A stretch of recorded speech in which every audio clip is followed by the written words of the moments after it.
Hello, friends. You're listening to Exit Point, a podcast about the advancement of base jumping and an exploration of its culture. I'm Laurent Fratt, producer and co-host. If you've been enjoying our content, please hit pause, open up the Spotify app, and give us a review. Also, the production is completely self-funded, so if you'd like to contribute, you can visit our Buy Me a Coffee link in the description. In this episode, we're jumping back with one of our previous guests and friends of the show, Matt Lajunesse. Matt pitched us an awesome idea for an episode, so our response was, fantastic, here's some recording gear, go make some noise. So in this episode, Laj sits down with Jen Jones, the Recreational Director and Division Manager at the Bureau of Land Management's Moab Field Office. Jen generously shares her experience working with the base community for over a decade. They discuss some historical and pivotal moments in Moab's base jumping scene, some collaborative efforts between BLM and base jumpers, and the critical role of public land management. In listening, you'll gain some comprehensive understanding of the dynamic relationship between BLM and the base jumping community, insights into the regulatory framework governing our public lands, and valuable lessons for us as recreationalists about minimizing environmental impact. So with that, let's get Laj and Jen on the track. All right, Jen Jones. We have had a lot of talks over the years, and now we're doing it with mics in front of us. Hi, Laj. Let's do this. So, Jen, I've known you. Much of the base community might know you, might not. So, who's Jen Jones? Well, I sure appreciate the opportunity to be here and visit with you.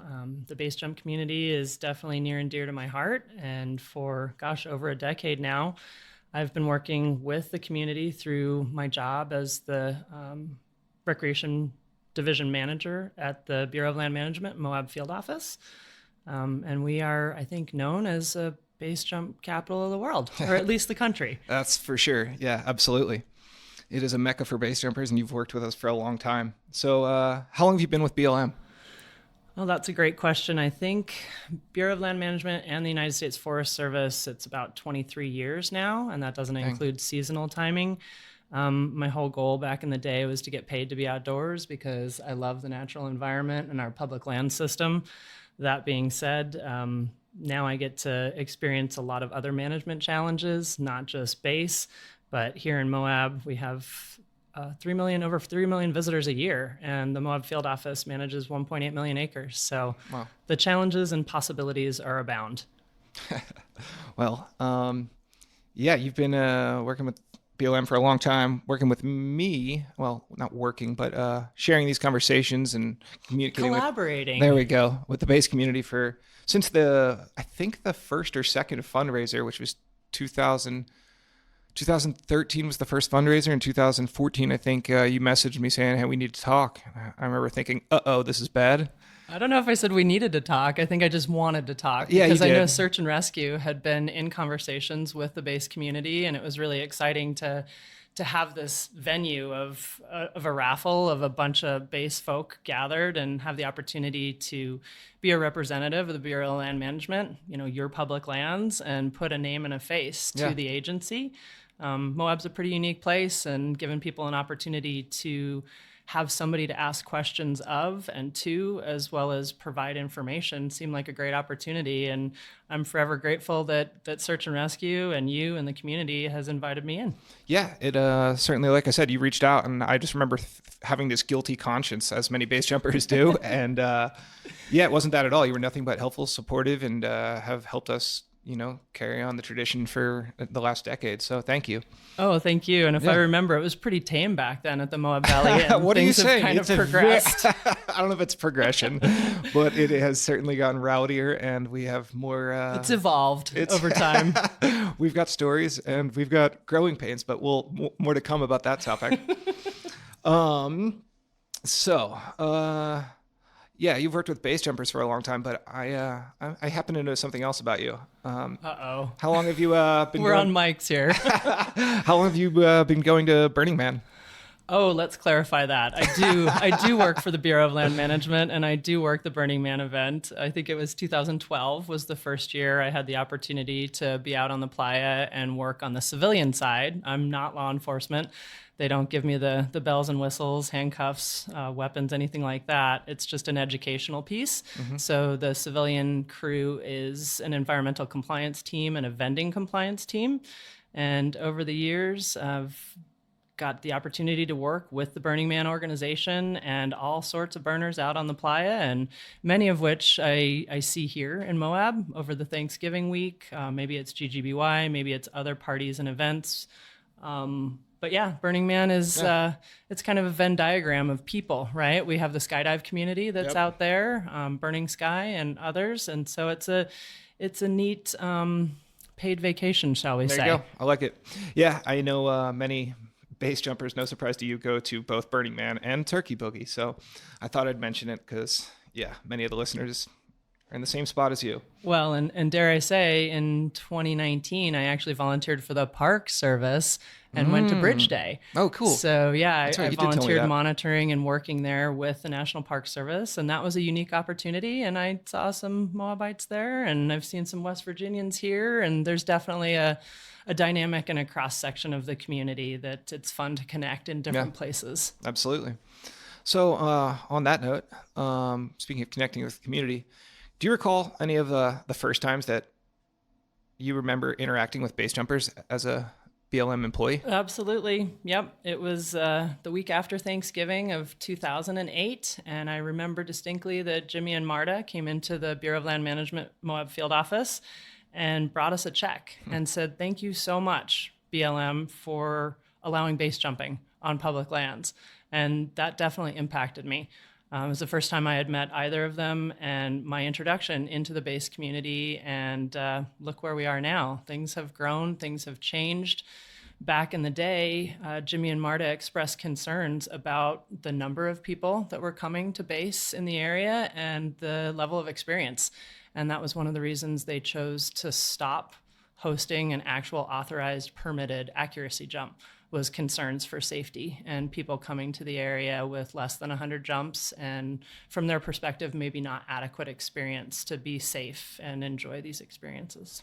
Yeah, absolutely. And that is an ongoing issue. And that was 2008. 2008. Funny enough, they were concerned that was my first Turkey Boogie. So maybe they were talking about me. I don't know.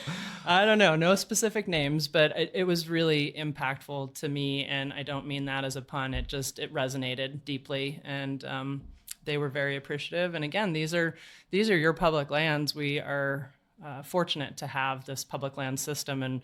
And with that privilege comes responsibility, right? So being a responsible recreationist and taking care of yourself and being courteous to others, it all goes in line, especially with 3 million visitors a year, regardless of what their activities are. So that story actually kind of stands out to me as well. I remember the first year, the fundraiser, we had raised some money, and I think it was around 2,600 or 2,700, a small amount of money in comparison to what we've done in the last number of years, but we were pretty proud of ourselves. And I remember showing up to give it to you guys and hearing this story about Jimmy and Marta actually beating us to it by 5 years. And I just think it's, one, a really cool reflection of them and some of the people that jumped prior to me. But it's also a great reflection of base jumping.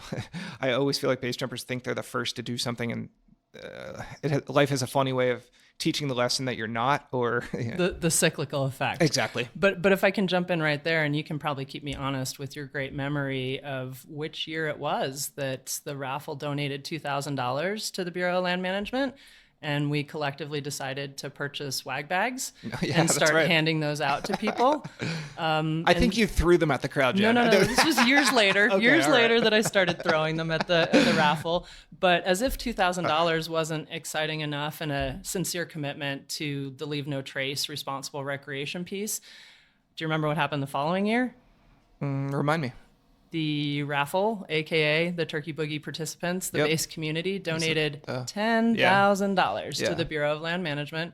And the Bureau of Land Management matched that, and we all worked together to put in the concrete vault toilet at the top of the mineral bottom switchbacks, which is one of the 2 base jump focus areas. Yeah, absolutely. I do remember that. I thought that was super cool. Pretty awesome. Yeah, it was a long project to be a part of and super fun, and most included of all, explosives. That's what I was going to say. I definitely remember seing mineral bottom top of the switchbacks getting dynamited. So that was pretty cool. Yeah, and that's the base community. That's the base community putting their money where their selves are. That's right. Yeah, heck yeah. I always thought it's cool that Jimmy and Marta did that, and I like to keep that story alive. Absolutely. So some questions here for you. You've long stated at the fundraiser and wherever else you interact with us that base jumping is a completely valid use of our public lands. I'm pretty sure I'm quoting you right there. Legal, legitimate use. But all right, yes, cool. There you go. Exactly the same, just different words. I think for whatever reason, jumpers always have this idea of like being persecuted or sneaking around, and I think it's super important that base jumpers hear you say that or hear BLM say that and know that, You bet. Yeah. Yeah, it's. Can we unpack that a little bit?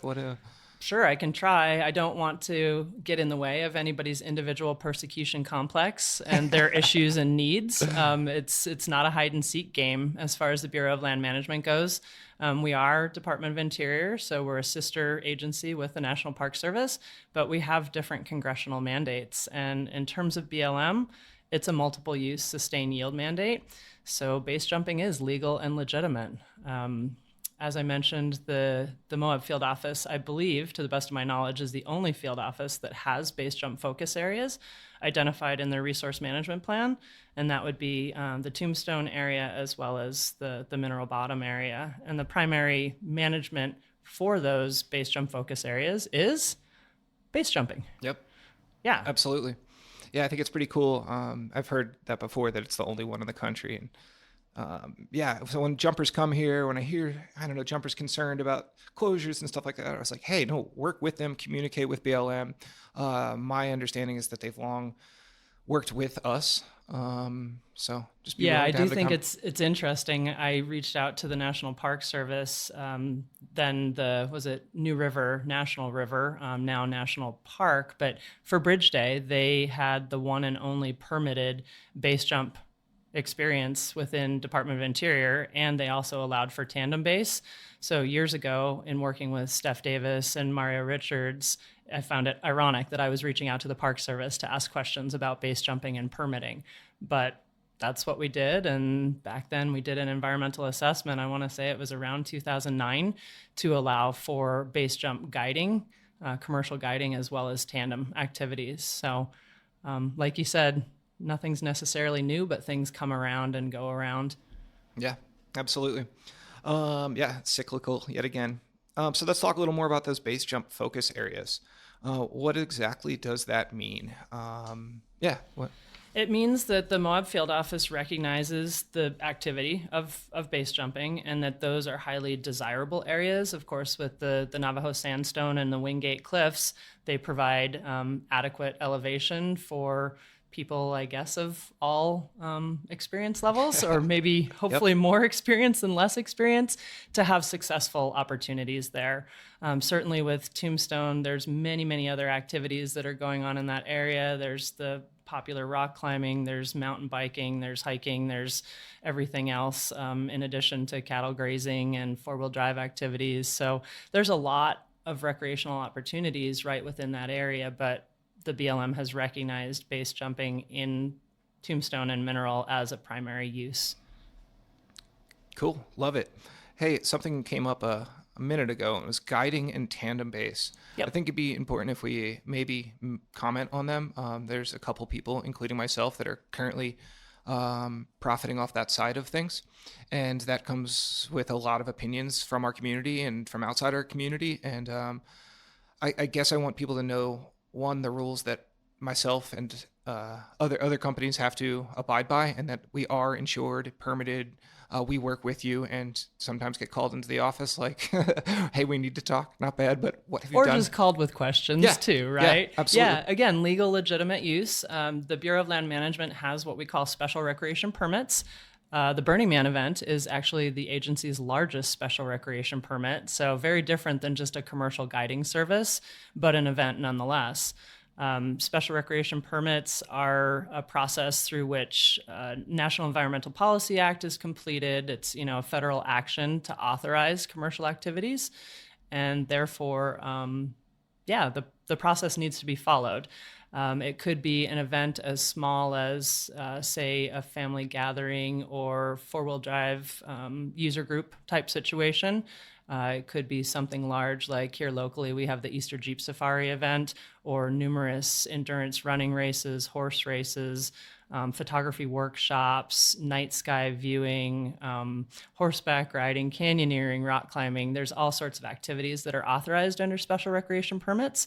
And that being said, not to tout Moab again, but it's unavoidable.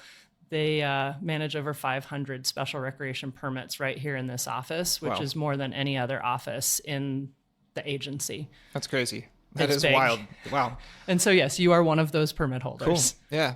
And I guess I just want base jumpers to know that if you do want to guide out here or do want to do tandems, if you see other people doing it, we're not just doing it. We're not cowboying it. We do work with you. We can't keep you from doing it also. Just work with BLM on that. Don't be someone that kind of ruins the process or experience for all of us, the community, the base community. Work with BLM if you have aspirations to guide here. I think that's super important. Thank you for bringing that up. And I'll circle back to Jimmy and Marta real quick. And one of the reasons that the Tombstone Base Jump Focus Area was established in the 2008 Resource Management Plan was because Jimmy and Marta had hosted legitimate authorized special recreation permit accuracy events there. Over the years, there have been other commercial permittees that have hosted that event under the permit, and there have been others that have perhaps done a little bit of a pirate type situation. And our goal is always to work with people and to gain compliance and help folks understand what the permitting requirements are. And I use just a little analogy of we all need to play fair in the sandbox. Right? We're all here to enjoy our public lands. And so undermining folks or tossing sand in their face is just not achieving any positive goal. So if people are interested, all they need to do is contact the Moab field office. Easy to Google, or we're located at 82 East Dogwood here in Moab, and request a meeting, an opportunity to visit with the Recreation Division as to what the requirements are. It's our job to make it easy for folks. And really, it's just a little bit of paperwork, a little bit of money, and as you said, insurance, because most of us have worked pretty hard to have what it is that we have, whether it's just a vehicle or a house or whatever assets. And those insurance policies secure your assets as well as the clients that you're taking out. So safety is number one. Well said. Yeah, well said. I was surprised how quickly and easily it was to go through the permit process. Yes, there was some paperwork and bureaucratic stuff, and insurance was certainly not easy, but you did it. Well, we did it. Here we are. Yeah, cool. And now you're providing people opportunities on their public lands that don't know how to base jump on their own, that don't have the equipment, and they get to experience that and create those memories, and that's just lifelong lasting.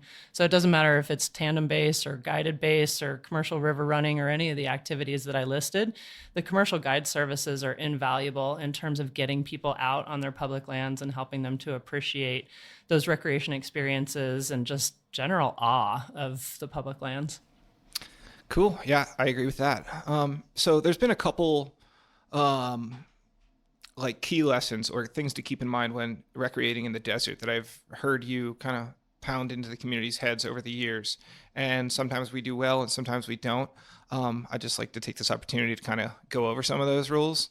I'm just gonna throw out the first one, which is stay on the roads. Off-road, right? I just learned the difference between four-wheeling and off-roading. I just always say off-roading. But, Excellent. Off-roading is when you're driving off of a road. Which is illegal. Which is illegal. Stay on the roads. That's one lesson. That's right. Stay on the designated roads. And there's over 3,000 miles worth of designated roads within the 1.8 million acres of the Moab Field Office. And I challenge anyone to go ahead and drive every mile of them. Challenge not accepted. I'm the wrong guy, but I know a few guys that are going to take that challenge. You want another one? Yeah, go for it. Here in Grand County, it's really important because of those 3 million visitors. There's a Grand County ordinance that's actually more strict than the Bureau of Land Management policies, and that is you have to pack out your solid human waste. So WAG bags, rest stop bags, responsible ways to pack it out legally. Other options exist, but we're not going to go into those. Greene County also has a number of locations where you can deposit those used WAG bags, which is really important because our sanitation system here, the dumpsters all get compressed, and you can imagine what happens when there's a number of used WAG bags being compressed to the poor sanitation engineers that are doing their job. So those locations you can certainly get on Discover Moab, but one of the real popular locations is here at Lions Park. Another's over at the health department. Another's over at the Grand Solid Waste. But yeah, please use those. And be responsible. Also, a lot of folks have dogs and pets. And so picking up after them might not be a big deal without the 3 million visitors, but because of the volume of use, that's super important. And then with that, from a resource perspective comes, if you're going to be camping, bringing in your own firewood. And hopefully it's more local than not with all the critters that can be in wood from different parts of the country. There's a number of places to purchase wood here in town. And so we just ask that you save the pinyon and juniper trees that are slow growing and the only shade out there in the desert that provide environment for wildlife and other critters too. Yeah, a couple stories came to mind there. One was, 10, 12 years ago, going to the top of Mineral Bottom. And this was kind of one of the early years of the community just exploding. And I remember going out to the camping area out there and just thinking, wow, there's waste everywhere. And we've gotten way better, but it was definitely at least a day or two of just a bunch of jumpers with buckets and shovels. So not even just for the sake of the rules and like doing the right thing, just take care of your land. Like don't leave your waste where you're going to sleep. It's probably the easiest way to put it. Yep. And then nasty. the firewood thing. I never saw that quite as much as I'm sure you have over the years, but this past year I remember there's the top of the switchbacks at Mineral Bottom, someone right outside the parking lot right next to our new base jumper bathrooms decided to put a saw to some beautiful trees, and I know most base jumpers were highly disappointed in whoever did that. Well, and hopefully that person may be listening to this podcast, or others that were not aware are listening and just understand now. Grab some firewood at one of the local stores and be prepared. Maybe you don't want to have a fire, but at least you have a bundle sitting there in case you choose to do so. No doubt. I think a lot of people don't recognize that, and that's one of the problems. A lot of the trees look dead here. They're not. They're growing. They're alive. Don't cut them down. Yeah, if I could throw one more item in there that is maybe new for the community, more commonplace with the climbing community, but the focus on wildlife, pretty important, especially because the areas where base is taking place are, large, steep cliffs, Wingate and whatnot, where raptors like to reside, also bighorn sheep, and those critters need their space. I know some humans like to congregate as opposed to some that like nice, big, open space, but please be mindful and respectful of the wildlife and allow them the space, especially during nesting season. Give them the opportunity to avoid the human interaction, the loud pops of the chutes, the perhaps loud, boisterous joy of what might happen out there when you're having fun. Yeah. So just being respectful of wildlife too. Love it. Cool. Yeah, absolutely. I was first brought to Moab 21 years ago, long before I ever saw a parachute, and it was for the parks and the wildlife and stuff like that. So I can relate to that. So you've had a chance to interact with base jumpers for a long period of time now. You've got to see the community. You've got to interact with the community. You've seen us on good days, bad days. You've seen us make mistakes. I was wondering if you had any opinions of the community. What changes have you observed? Any? Does anything come to mind? Ooh, that's a great question. I think in general, there's maybe a shift with the growth of the community. Some folks are definitely over-prepared, and that's fantastic, and they're being very aware of what they're doing. Perhaps some of those folks are hosting workshops in the area, trying to increase the awareness and education of others, so that tutelage is really great. I think perhaps that didn't exist back when the community was smaller in size. The other piece is maybe the dispersed camping and the off-road, underprepared of I'm just going to be here for the night, but yet there's also, another million people that'll be there for the night too. So I think it's positive, and it's also challenging. And so I ask the community within themselves to work together to try and be those responsible recreationists. And certainly over the Thanksgiving week, there's a lot of folks on the mineral switchbacks and in that area, and just being extra mindful and courteous of the other recreationists that are in the area. In terms of changes, certainly, Moab Base Association and other entities being willing to take a bigger role in the community, making donations to, say, like the Beacon Mentoring Program, to Search and Rescue, to the Bureau of Land Management, to local communities in need. I think that's huge. That's really impressive. Other entities like Red Rock Four Wheelers and some of the other permittees do something similar, but I think it's a big give back, and that's admirable. All right, that's great advice, good comments, a lot to think on there. So I feel like I couldn't do the community right and have a conversation with you and not ask something like, again, I think not the whole community. Sometimes I feel like jumpers feel not persecuted, but under the microscope, and maybe we are. I'm curious, from the perspective of a BLM employee, what concerns do you have with the base community? Or maybe what should the base community focus on? How can we do better? Well, I think there's a lot of folks that are trying, as I was just saying, working with each other, the folks that are perhaps more advanced in the sport, maybe older in years, working with folks that are younger and newer in the sport to help them understand the local topography, the terrain, the weather, the idiosyncrasies of the Moab area. I think that's super important. That's not something you can learn just by showing up here once, and I certainly appreciate that. Letting people know where you are and having a plan. Search and rescue here in Greene County is one of the busiest in the state, and I know the base community is very supportive, but helping each other is crucial, right? Because there's mobilization time for search and rescue to get out to people. So maybe, being prepared, over-prepared, whether that's some type of a satellite rescue beacon and or a plan that folks that aren't with you know, or that folks are with you know. An escape type kit. What do you call those? Escape kit? Yeah, what, like something. Escape room? Is this like no, not an escape room, but like, what do you have with trauma you? Bag, trauma bag, and a rescue plan, and all that stuff. Yeah, trauma you bag, and your rescue friends plan. that you're jumping with know. Yeah. And know how to use that. And I think that's progressed over the years, which is really positive, but helping those newer in the community to understand the importance of that. I mean, you're not always just going to be at Tombstone, but even on Tombstone, you could have a several hour rescue because you're hung up. Yep, absolutely. Yeah, I'm always amazed when I see jumpers just run off a cliff, and what are you going to do if there's you have no plan? Sometimes luck is better than anything, base but being over usually prepared goes right.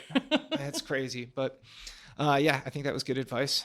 So let me put it this way: base jumping is we've talked about the community's boomed. We went from tens of participants to close to 100, and who knows how many people are in the community these days worldwide. It's hundreds for sure. I would say several hundreds. Just look at the raffle over the years, right? There's 200-300+ people in one room there. And that's just little old Moab on one night. Yeah, it's the community's grown. There's people teaching. There's people seeing it on the internet and social media and cameras, and the community's just absolutely boomed. It's accessible to everyone now, says the guy taking tandem base jumpers. So I don't think it's too accessible to me. I'm too scared. You and most other sane-minded people. But I'm curious, growing pains. I have one growing pain. It's just dispersed camping, right? It's not just specific to base jumpers, but I'll use this opportunity to share, with the 3 million visitors and the reality of dispersed camping. It's important to be mindful of where you are and what the requirements are. I think here in relative recent time, you're going to be seeing requirements for things like fire pans, right? Because we need to minimize the impact. We already talked about solid human waste and dog waste and packing that out. We talked about wood. We talked about driving off designated roads. That's where the vast majority of our resource impacts are coming, is from the dispersed camping and the volume of the dispersed camping.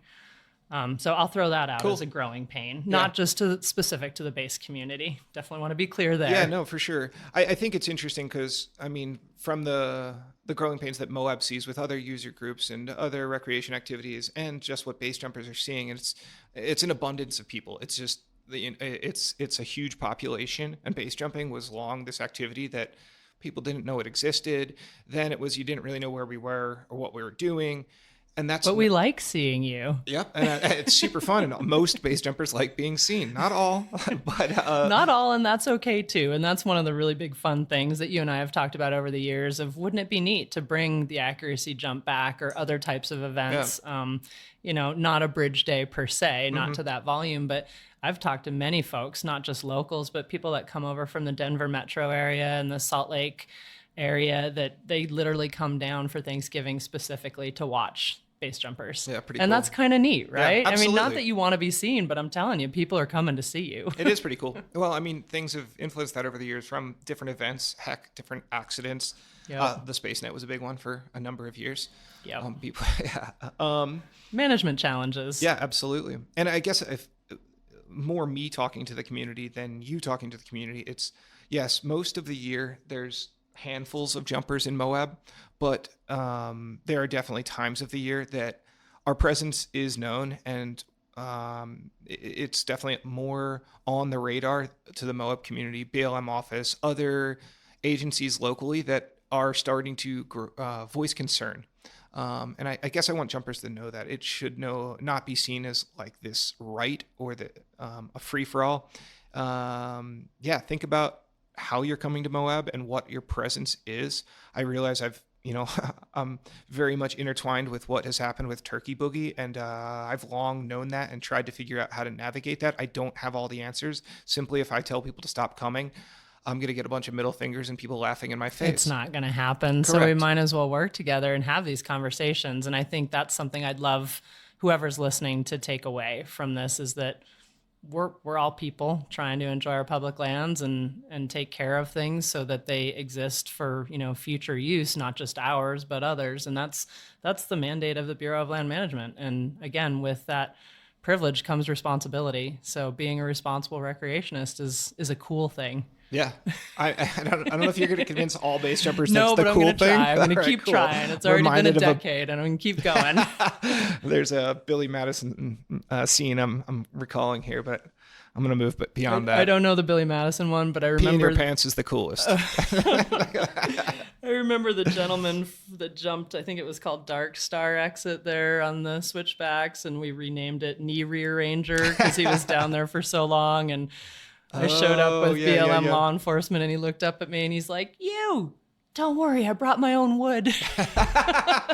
And he's, completely broken, but the message was received. Within the rules. So yes, we will keep trying. No, I guess that's good stuff. I just want for me the biggest thing that the community needs to know is that, especially during that Thanksgiving week, we're under the radar. In my opinion, I wish I could find a way to make Turkey Boogie go away or be more spread out. I think people are throwing eggs at you right now. Yeah, well, better me than the 70-year-old on stage that got bananas pelted at him this year. Yeah. We're Growing in it together. pains. Growing pains, pains, yeah. right. And figuring out creative solutions, right? I mean, you can feel a persecution complex, but hopefully what you're doing is not illegal. And if you're doing something illegal, hopefully you're not doing more than one thing illegal at the same time, right? Is that legal advice, Jen?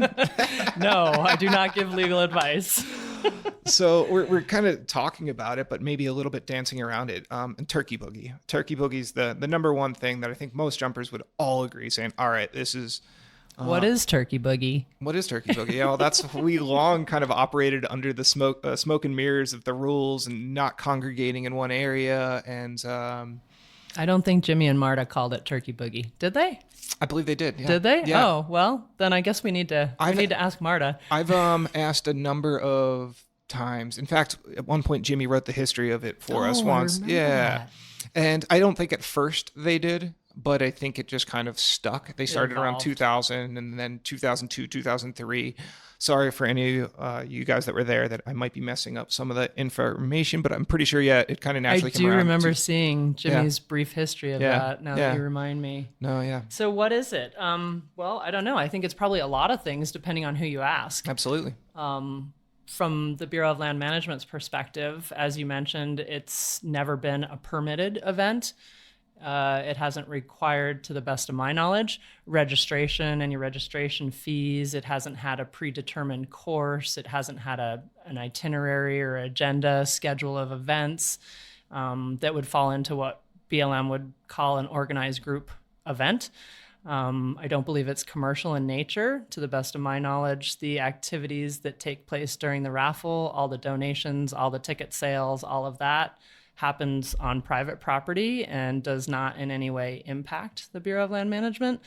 So I can tell you from BLM's perspective, it's not a permitted event, at least currently. Yep. And I like the way you said that. Yeah, because there are a number of groups having conversations about what to do with base jumpers and what to do with Turkey Boogie and stuff like that. So I think jumpers feel like it's their right, and maybe it is, but I do want you to know that we are under the microscope, and the way that it's changed in the last 10 years, I couldn't imagine if it continued to evolve on this trajectory in the next 10 years where we would be. There's notions of, we won't be able to do it, or, I've heard, ultimately you're looking at a Yosemite situation is kind of one comment I heard, and that's the more extreme end. But I want jumpers to think that way, because that's a way to bring the community together and find out what the answers are. How do we self-regulate it? Because jumpers have long touted that it is a self-regulated activity. And if that's the case, awesome. Like, we need some leaders to rise. We need the minds to come together, and we need to have the conversations. But again, I don't think the trajectory the community's on can last forever, is my opinion. Yeah, there's definitely exponential use going on there. And for whatever it's worth, I don't speak for Greene County, but Greene County, which is where Moab is located, does have a special events committee and a special events permitting process. And I think there have been a number of conversations from various Greene County entities that have expressed concern about the several hundred people that show up in town specifically to base jump during the week of Thanksgiving. So I appreciate you putting that plug out there for folks to think creatively and see where people want to take this. And I don't know who those people are in general, but there's opportunities. Yeah, I don't know who those people are either. I do know there's a lot of great young jumpers around with great ideas and big hearts, and a lot of energy, and I think I'd love to see more people get involved. I definitely feel like I've taken it about as long as I can, and there's been a lot of people that have certainly joined and supported, but we definitely need more ideas. Either that, or people very much need to hear this message. Don't come the week of Thanksgiving. Moab, spread out the use. We don't want timed entry for base jumping. Exactly. Oh man, that's a weird thought. You can only go up Tombstone from 9 to 11, and then or maybe 11 to 2. Oh wow! But I would have laughed at that about Arches, a decade plus ago. But here we are. Yeah, it's a thing. If we've thought of it, it's possible. Oh man, absolutely. And I'm sure there's other things that are possible that we haven't thought of yet. So I encourage the creativity. You always have.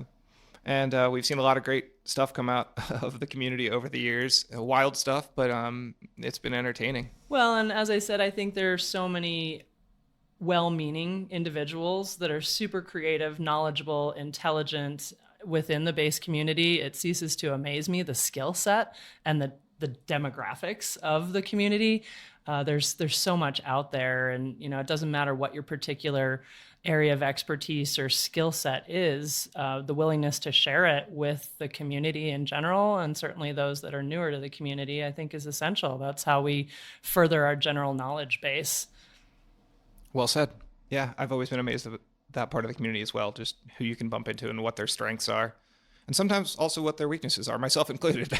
We all have weaknesses, absolutely, and I think that's super important to recognize in our jumper group, in our friend group, in our family group, and to support each other with that. And again, I'll put another plug out there for all the other types of recreational activities and users that are out there. Doesn't matter what activity they're doing, but interacting with them in a courteous and positive way can go a long way. Build those relationships, and we're all out there appreciating the public lands and the recreation opportunities that are unique to this area. Agreed. Well, Jen, that's most of the stuff that we have here, the questions we kind of talked about. Is there anything else you can think of that maybe we want to? Gosh, I know we kind of just cruised through that. I'm a little bit surprised, but is there anything else what you did we feel like not talk you want to about? share with jumpers?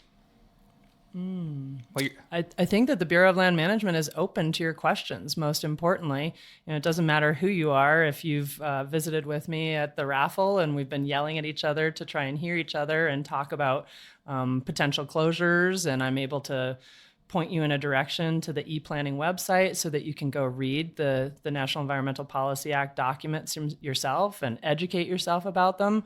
I think that's part of being a steward of public lands and a responsible recreationist, is having the knowledge rather than just thinking that you don't like closures, but not knowing why the closures are in effect. And so I'll just throw out the two most recent closures that have been causing some consternation and certainly confusion, because there are two things that are somewhat simultaneously happening. And that is the restriction of roped and aerial activities in mineral and hell roaring canyons. And that environmental assessment started in 2020, believe it or not. But the Federal Register notice recently posted. And again, mineral and hell roaring canyons are very unique and specific to wildlife, raptors and bighorn sheep in particular. It's the only relic native herd of bighorn sheep, which is super important genetically. It's not everything that's closed. It's a select area, and there's definitely reasons for that. Recently, we've put some information on Mountain Project, and for the climbing within that area, there's some permits required for that. So I share that for awareness. Also, there's the Labyrinth and Gemini Bridges Travel Management Plan, which is actually a court-ordered settlement from way back in the 2008 era. There were 6 resource management plans that were completed, which is basically the guiding document of how field offices are run, similar to a Park Service superintendent compendium. And we just finished the Labyrinth Gemini area, and 317 miles of motorized roads were closed as a result of that. But most of those were duplicative in nature and or had resource issues with them, whether they were wildlife or cultural or riparian, or perhaps, something with a different permitting process. So what I'm trying to say is make sure that you understand rather than just rebel against these closures, because humans are one use of the multiple use, and there are many other uses within our multiple use agency. Yeah, thanks for adding that, and great save, because we did intend to talk about that, and I almost glanced over one of the most important things. And I think if I did this interview and didn't talk about the closures, jumpers would have said that was a waste of time. I know I do hear a growing sentiment of, oh, they're closing everything down, but I largely, when I do like the most basic amount of research into the closures, it does not affect base jumpers, which isn't comforting to a lot of people. Like, I don't care, I'm not a base jumper, or there's other uses. It just seems like there's a lot of, 1, misinformation, and 2, ignorance. And I guess I'd ask jumpers to kind of educate themselves and know that, hey, we are not being attacked in that way. You're not shutting certain areas down. I still get text about rules from, that have been out for 12 months, 2 years about these closures, and people are like, hey, are they closing down Mineral Bottom? I can't believe this. And you're like, what?